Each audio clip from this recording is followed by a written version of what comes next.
Hey everyone, welcome from Northern England. Years ago, I found a safety rule buried in a hospital's patient record system that was protecting almost everyone in the building and quietly endangering the sickest patients in it. Good to see everyone tonight. This is From the Bedside to the Build, Episode 2. This is all about expertise and that side of moving into digital health and what you already know about the technology that you cannot unlearn. Like it's already yours. And so tell me in the comments here if you've ever fought with a system, a rule inside the system that was just flat out wrong for your patients. So back in the day, back in nursing school, I worked for a cell phone company at night because, I liked to eat. And that was not just for pocket money. If I didn't work, the rent on my little trailer wouldn't get paid. I wouldn't have a car. And even with all that work and working all night and all the rest of it, I was still stacking up student loan debt. So I feel for a lot of us out there. I feel for a lot of our students and people like me, maybe who've still got some of that student loan debt hanging around. My employer at the time, it's a good employer to work for. They're folded into a larger company now, but they had us retyping by hand thousands of customer records into the new system. One by one field at a time, and we were working off of those dot matrix printouts, like they have at the airline counters in the airport. So those kinds of things. It was a months-long grind, and I was there at night. There wasn't a lot of calls at night, not a lot of action, and I really wanted to study or sleep. So I asked one day, for the day team to send me the raw data as a file. And I used the built-in macro recorder inside of Windows 3.11 to teach those computers the keystrokes. And I split the work across a dozen machines because I was often there alone at night. And it's a dozen unused machines, right? By morning, those machines had finished about 3/4 of the months-long jobs in a single evening. This earned me a raise, enough for more food and gas and rent with a little left over for the very first time. It wasn't AI, it wasn't even code, it wasn't clever code, it was just plain automation, done by a person who actually understood the work because I was suffering with it. The win didn't come from the technology. It came from understanding the work well enough to rebuild it around the machine. And that's exactly what healthcare is about to start paying for.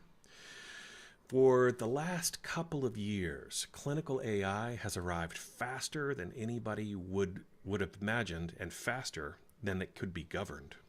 Tools that draft your notes, summarize a chart, suggest an order. Exhausted clinicians didn't wait for permission. They reached for whatever saved time. And that has a name now. It's called Shadow AI. In a recent industry survey, roughly 1 in 6 healthcare workers admitted using unapproved AI tools at work, and 4 in 10 have seen it happen in their own organization. But some of that technology just went official. This month, the NHS accelerated a £10 billion AI rollout, AI triage in the NHS app, note-taking tools for clinicians, and 500,000 NHS staff are getting an AI assistant this year. Therefore, 2026 is being called the year of AI governance. Written policies, approved use cases, and hard requirements that clinicians validate the AI's output before it touches the record. Fewer than a quarter of hospital leaders are confident they can even produce a proper AI audit trail today. The model can produce the first draft. It cannot be trusted to know the room. Here's what most people guess wrong. They assume the AI wave belongs to the technical people, that to matter, you've got to become some sort of data scientist. But the demand is not for people who can build the models. It's for people who can govern them, people who can use them. Race car drivers are much more famous and much more wealthy than the people who design race cars. Every health system standing up AI governance right now needs clinical people to review outputs, define safe use cases, and flag the room where a sensible rule becomes a hazard.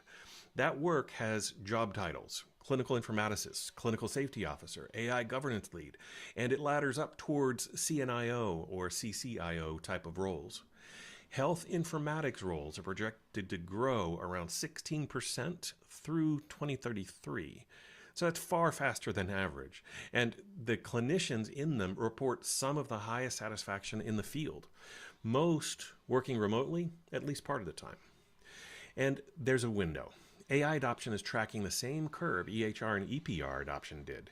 The governance mandates landing over the next 2 or 3 years means that clinical people who position themselves now capture the premium roles before the field floods, exactly like the early informatics nurses did.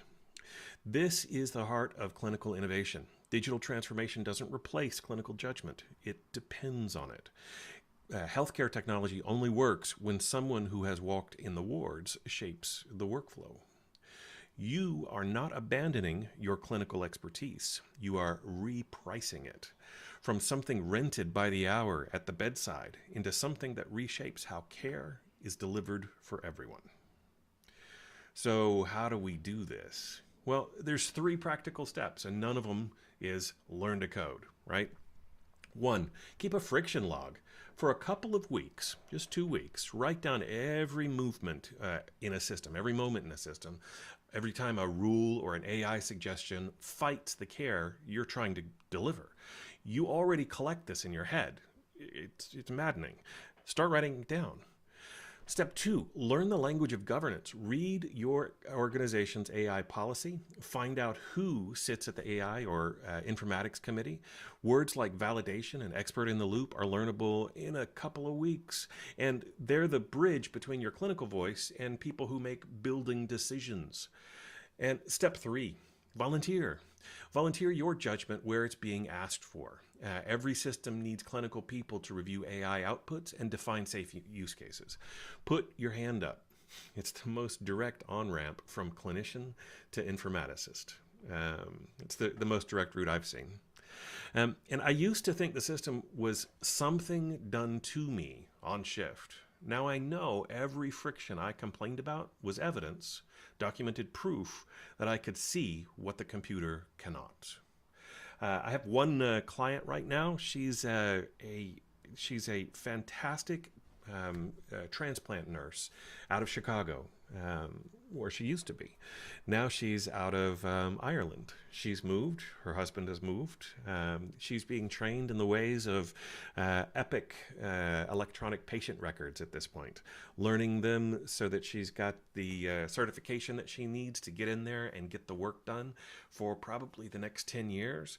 And one of the reasons that she's in Ireland is all of Ireland is going with this whole one record. There's going to be work there for years, lots of good work where you can make meaningful contributions to the nation of Ireland and the people, the patients that are there, kind of like what you signed up to do when you were young and naive. It's there. And if you think you're not technical enough, don't worry about that. The premium is for judgment, not code. We can get AI to write the code these days. Governance rules exist precisely because the technical people can't validate clinical output. That's your job. You're not competing with engineers. You're the thing they can't hire enough of. And don't worry, is AI going to take your clinical job? No. The governance wave says the opposite right now. Every serious policy requires a clinician between AI and the patient. That's how we treat clinical hazards, right? We put a barrier between the patient and the hazard. The demand for clinical judgment is going up, not down. And your hospital doesn't even have an AI committee? Well, guess what? You're early. And early is an advantage. The policies are going to be written this year.